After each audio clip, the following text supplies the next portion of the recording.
Olá, boa tarde. O presidente do Senado, Eunício Oliveira, recebeu nesta quinta-feira o ministro Raul Jungmann no gabinete da presidência. Medidas para aprimorar o sistema de segurança pública foram o tema do encontro.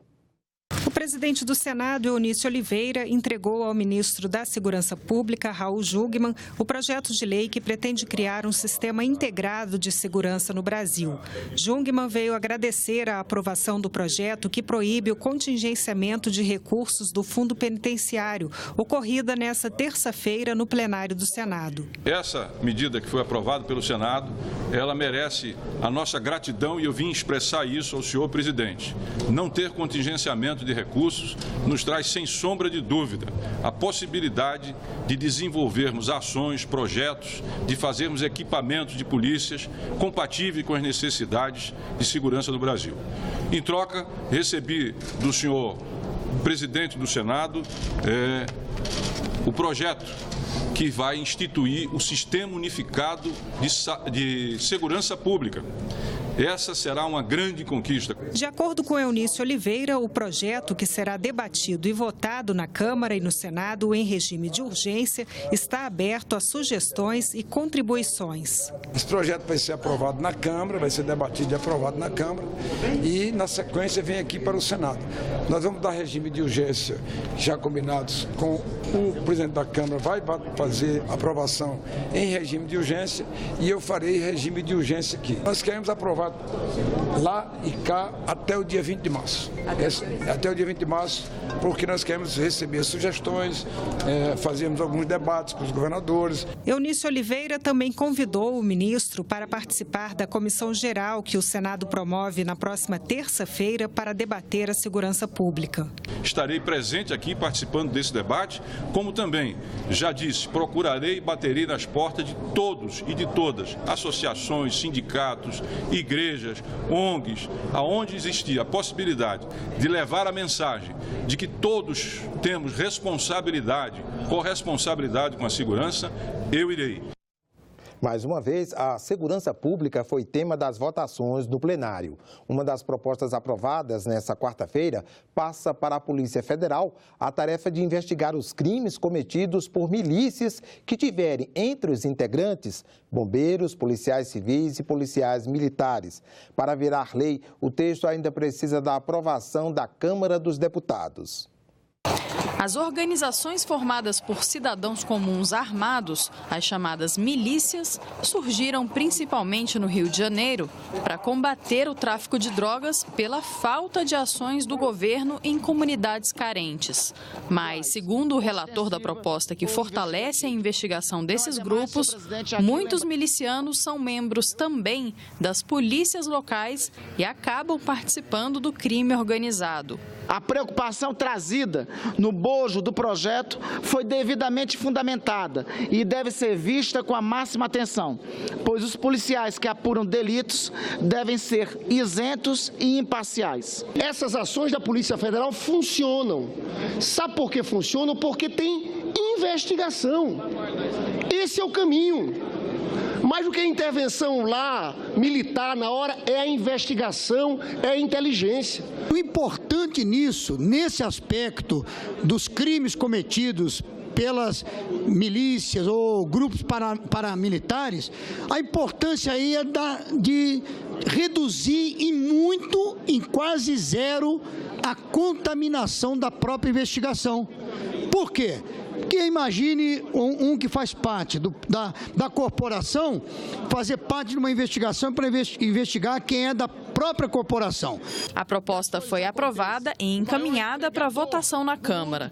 Os senadores também foram favoráveis a um projeto integrante da agenda microeconômica, que facilita a recuperação judicial das micro e pequenas empresas ao dispensá-las da apresentação de certidões negativas de débitos tributários. deputados. Isso não traz nenhum prejuízo para o Tesouro, não tem a renúncia de nenhuma direito tributário, porque a dívida continua existindo, a única coisa que se faz é permitir que a empresa faça adesão à recuperação judicial e passe a pagar os seus impostos. O plenário também aprovou 3 medidas provisórias. Uma delas reformula o programa de crédito a empreendedores de baixa renda. As outras 2 estavam com prazos bem apertados. A MP que venceria nesta quarta ajuda os estados a renegociarem as dívidas com a União. A outra é a que prorroga de 28 de fevereiro para 30 de abril a data limite para a adesão ao Refis Rural. Apesar de já ter decidido que só colocaria em votação medidas provisórias depois que elas fossem amplamente discutidas, o presidente Eunício Oliveira abriu exceção. Eu quero deixar bem claro que a decisão foi 15 dias quando a gente achar que ela tem extrema relevância, como privatizações e outras coisas. 7 dias quando ela tiver relevância. E exceções, como nós estamos fazendo hoje, desde que tenha anuência dessa presidência e do plenário da Casa através dos líderes. Os senadores aprovaram ainda a criação do Conselho Federal e dos Conselhos Regionais dos Técnicos Industriais e Agrícolas. O projeto vai à sanção presidencial. A intervenção federal na segurança do Rio de Janeiro suspendeu a tramitação de 536 propostas de emenda à Constituição. Mas a medida não compromete as atividades do Congresso Nacional. A partir da intervenção e até a data prevista para o seu término no final do ano, todas as propostas de mudanças à Constituição ficam impedidas de serem analisadas pela Câmara dos Deputados e pelo Senado. O senador Antônio Anastasia defende que a suspensão preserva os direitos dos cidadãos. No momento em que há uma exceção a esse equilíbrio, no qual um Estado perde parte da sua autonomia, ou até mesmo a sua autonomia total, mediante essa intervenção federal, aí nós não podemos ter a tramitação da Constituição. Ela fica como que congelada para proteger o cidadão, para manter a ordem jurídica inalterada diante dessa ordem, que é uma ordem grave, é uma ordem de fato que quebra o princípio federativo da intervenção. Necessária no caso concreto, como sabemos, mas de fato é uma ordem, vamos dizer assim, extremamente excepcional e extremamente grave. Das 536 propostas de emenda à Constituição, pelo menos 83 estavam prontas para a votação pelo plenário do Senado. O líder do governo negou paralisia no Legislativo em função da intervenção no Rio de Janeiro. Romero Jucá destacou que, além das medidas provisórias, o Congresso Nacional deve votar o pacote da área econômica, que inclui a autonomia do Banco Central e a venda de ativos da Eletrobras. Romero Jucá não descarta, inclusive, um esforço concentrado em março para priorizar esta pauta. Auxílio Moradia. O adicional está no contra-cheque de muitos agentes públicos, sejam eles concursados, nomeados ou eleitos. A repórter Carla Benevides explica como funciona o auxílio e as propostas para limitar o benefício.